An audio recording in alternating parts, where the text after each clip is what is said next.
Kim Morton, Learning Experience Manager at the Skills Network, gives her top tips to help people find the job that could help transform their career in this National Careers Week. As we enter National Careers Week, it's the perfect time to take stock of where you are in your career and where you want your next career step to take you.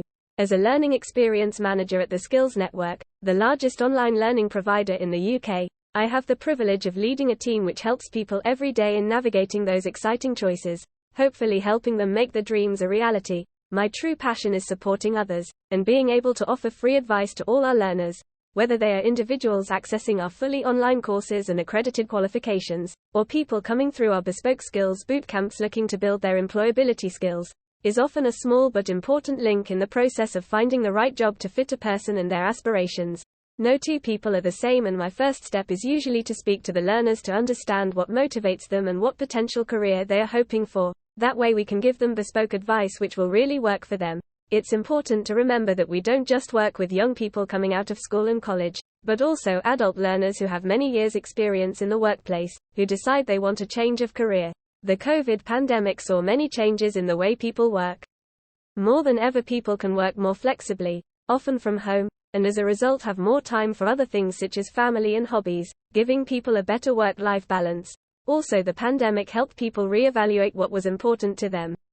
Many of the people I work with already have existing careers but want to make the leap to something new. For example, recently I worked with a teacher who decided to do a skills bootcamp to obtain greater digital skills and IT infrastructure knowledge so they could branch out into wider e-learner development roles within education. We cannot have a one-size-fits-all approach to career advice and career advancement, but there are some simple tips I can give you today which might help you in planning your next career move. My top tips: make sure your CV reflects your key skills and experience, and quickly sets out who you are and what you offer. A good CV can make the difference between getting an interview and your application ending up in the bin.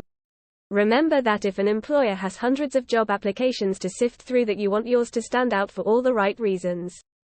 It's no use having all the skills and experience in the world if you've tucked that information on page 3 of your CV, under your GCSE results from 25 years ago. Be concise and put the most relevant information near the top. 2. Transferable skills are key. Try and make your previous experience support the role you are applying for.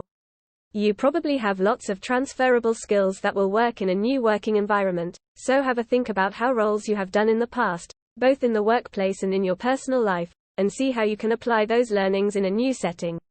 For example, you might be applying for an office job but have 20 years experience as a builder. If you used Microsoft Office programs to do your accounts and send out letters to customers, this might be a really important skill to flag up in your application.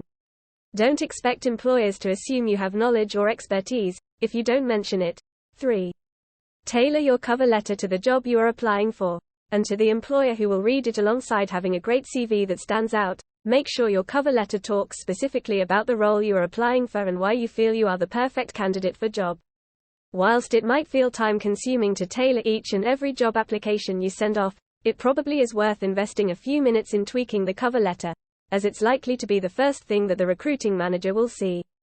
If you have a bit of extra time to tick off some of the key essentials from the job description in your letter too, so much the better. But whatever you do make sure you take advantage of this extra opportunity to catch the eye. 4. Celebrate your achievements.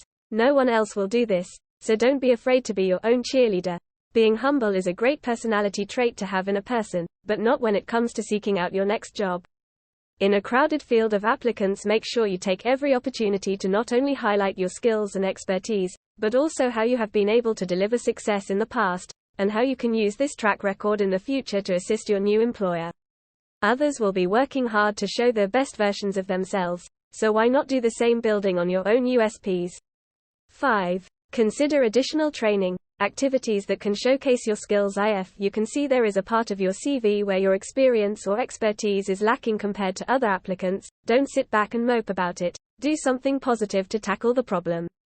For example, enrolling on a skills bootcamp can be a great way to build your skills in a particular area, and also show that you have the staying power and commitment to complete a practical training course.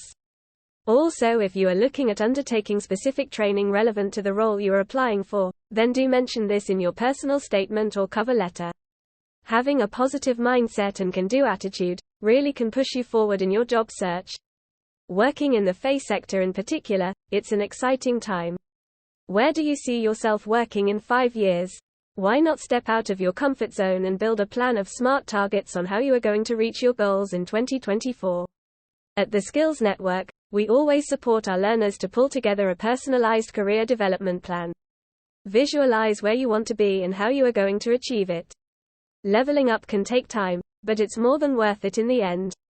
By Kim Morton, Learning Experience Manager at the Skills Network.